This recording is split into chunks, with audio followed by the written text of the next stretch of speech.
आज्ञा का पालन नहीं करता, काल उस पर अपना दाव चलाता है और उसको घसीटता है। क्यों घसीटता है? कि उसने गुरु की आज्ञा नहीं मानी। चाहे कितने चतुर बन लो, कितने चालाक बन लो, कितने शाणे बन लो, सबसे ऊपर सबसे मुख्य सबसे ऊपर बात यही है कि गुरु की आज्ञा का पालन करो। जो गुरु आज्ञा नहीं मानता उसको दुख और कष्ट भोगना ही पड़ेगा। क्योंकि गुरु तुम्हें कौन सी बातें बताता है? गुरु तुम्हें बताता है तुम्हारे जीवन के सुधार के लिए, तुम्हारे कल्याण के लिए, तुम्हारे हित के लिए, तुम्हारी भलाई के लिए, तुम्हारे दुखों को मिटने के लिए और तुम्हें उन दुखों से मुक्त करने के लिए। लेकिन तुम उस बात को भूल जाते हो। तुम सोचते हो कि गुरु ने ऐसे ही साधारण तौर पे कोई बात नहीं होती। जो भी गुरु की आज्ञा सुन लो, सोच लेना चाहिए कि तुम्हारे लिए वो उससे बढ़ के कोई बात हो नहीं सकती। दूसरे प्रमुख इसी वाणी में यही तो कई महापुरुष ने जिसकी वाणी थी कि मारे प्रेम बिरह के बाण लागूंगे किसी हरिजन, किसी साधु जन। प्रेम और विरह दो चीजें हैं।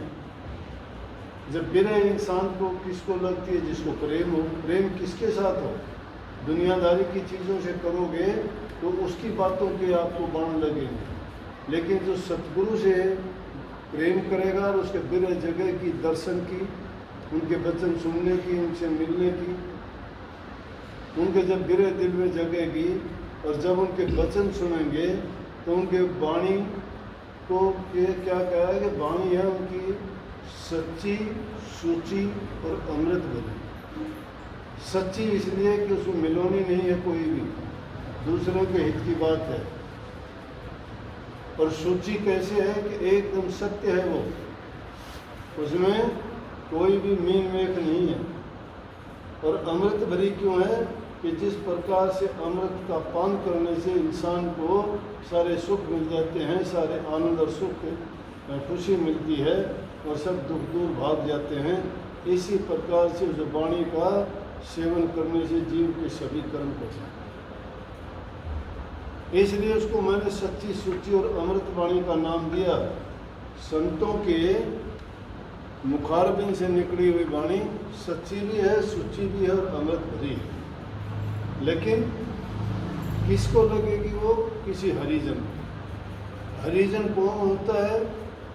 जो हरि प्रभु को कहते हैं, मालिक को कहते हैं, और मालिक को ही सत्संगी सतगुरु के रूप में मानते हैं। तो हम हरिजन किसके हैं?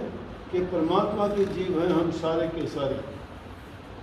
तो कोई प्रभु का जो प्रेमी होगा, नाम का प्रेमी होगा, जो भक्ति के मार्ग पर चलने वाला होगा, ये नहीं कि नाम तो भक्ति का ले लिया, कर्म करता है खोटे खोटे। तो उसने तो ओट लेके पर्दा करके और ही काम शुरू कर दिया। वो अपने आप को सत्संगी ना माने, वो आपको गुरु घर का ना माने, वो तो एक दिखावा, छलावा, झूठ और कपट का चोला है। सत्य का मार्ग तो ये है कि गुरु की आगे गुरु ने खोटी कही, खरी कही, मंदी कही, चंगी कही, बुरी कही, चाहे तुम्हें वो कैसी भी लगी हो, लेकिन उसका परिणाम हमेशा शिष्य के हित में है। और गुरु का वचन किसी काल में मीठा और झूठा भी नहीं होता, गुरु होना चाहिए। तो कहते हैं कि प्रेम और विरह के जो वचन हैं वो किसी हरिजन को लगेंगे या साधुजन। साधुजन कौन है? जो साधक है, जो साधना करता है, नाम का प्रेमी है, भक्ति करता है और अपने जीवन में जिसने सत्य का पालन किया है और उसने अपने आप को समर्पित भाव से, तन से, मन से और धन से मालिक की भक्ति में लग गया है, वो हरिजन। बिना हरिजन के प्रेम और विरह के बाण नहीं लगते। वो तो बस अपना उल्लू सीधा करने के लिए कितने लोग सत्संग में आते हैं। वो आते हैं संसारिक चीज़ों की ज़रूरत के लिए और उनको ज़रूरत पूरी हो जाए तो भी उनकी इच्छा नहीं बढ़ती है। और चाहे उनको ना नाम से कुछ है, ना भक्ति से कुछ, ना वो मान बढ़ाई के भूखे, झूठी इज्जत के भूखे, कल्ले कुछ नहीं, बढ़ना कुछ का कुछ है। संतों की ये खूबी है कि जो कुछ संतों के तो ये गुण हैं कि संत ना तो किसी को बुरा कह सकता, ना संत किसी को मार सकता, ना संत किसी से बदला ले सकता। संत तो एक काम कर सकता है, दीनता कर सकता है, हाथ जोड़ सकता है। संत न जीत का खेल खेलता है, न हार का खेल खेलता है। वो न दो हार जीत तो जीत संसारियों की होती है। उसने जो खेल खेलना है वो तो उसने मालिक के साथ में खेल लिया। उसने खेल किस चीज़ से खेलना है, लड़ाई करने के लिए उसके पास बहुत से दुश्मन हैं, उनसे लड़ाई करता है। दुनियादारों के जो स्वार्थ से भरे हुए, लालच से भरे हुए, काम और क्रोध के गुलाम, इच्छाओं और तृष्णाओं के जो अधीन हैं, उनके साथ उनकी क्या लड़ाई। वो अपना समय उनमें बर्बाद नहीं करते। ये तो दुष्ट लोगों का काम है। संत जो लड़ाई करते हैं वो उन चीज़ों से करते हैं जो दुनियादारों के लोगों के मनों को खराब करते हैं, उनके बुद्धि को खराब करते हैं और उनको बुरे ख्याल और विचार में डाल के उनके जीवन बर्बाद करते हैं। लेकिन फिर भी संसारियों की ये हालत है, वो उसमें खुश रहते हैं। संतों के जीव हरिजन वो हैं, साधुजन वो हैं कि वो सिर्फ उनको गुरु के वचन मीठे लगेंगे, उनकी बात का यकीन होगा, बाकी दुनियादारों की गुलामी नहीं करेंगे, जिनके पल्ले कुछ नहीं है। सत्संगियों की एक खूबी है कि वो सत्संगियों के पास जाएंगे, द्रोहियों के पास नहीं। सत्संगियों से हेल मेल नहीं, जग जीवन संगत के प्रीत। ये मनमुखों की बात है। सत्संगियों से तो उनका टेढ़ा चित होगा और दुनियादारों की उनकी गुलामी करेंगे जो दुनियादारी की धूल पाते हैं। इसलिए सच्चे हरिजन का संग भी अगर मिल जाए और उसके दर्शन भी मिल जाए तो जीव का कल्याण हो जाता है। परंतु जीव कैसा होना चाहिए? प्रथम चीज़ है कि इंसान का अपना जीवन अच्छा होना चाहिए।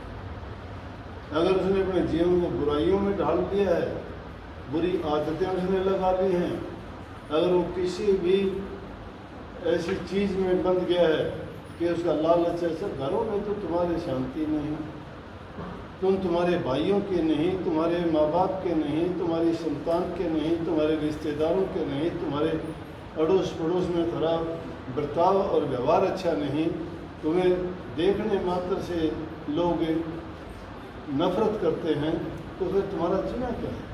क्या जीवन है? जो इंसान किसी के दिल को नहीं जीत सकता, कहाँ प्रेम है उसमें? कहाँ से विरह पैदा होगी? जो किसी इंसान का मन नहीं जीत सकता, वो गुरु का मन कैसे जीतेगा?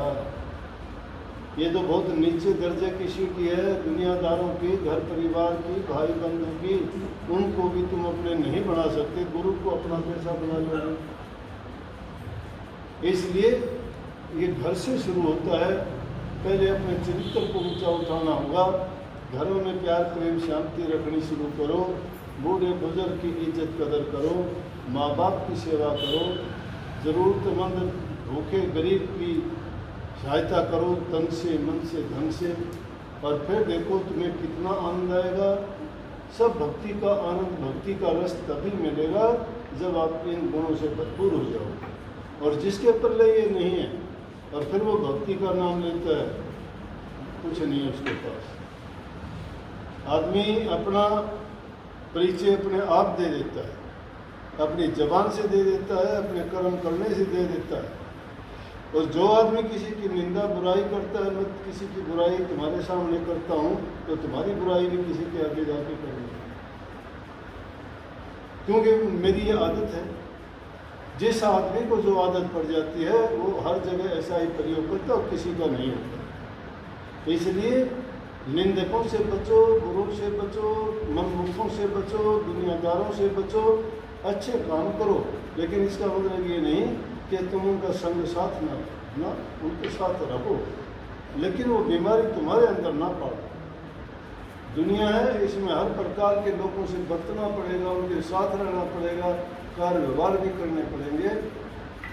परंतु जो अगर अच्छी आदतें हैं तो किसी से भी ले लो, अच्छे गुण हैं किसी से भी लो, लेकिन बुराइयां अगर किसी में हैं तो उन बुराइयों को अपने पास ना पटकने दो, अच्छे इंसान बनो। तो समझो कि आपके विरह और प्रेम के बांध लगे, नहीं तो मिथ्या है ये शायरी। सबको आशीर्वाद। राधा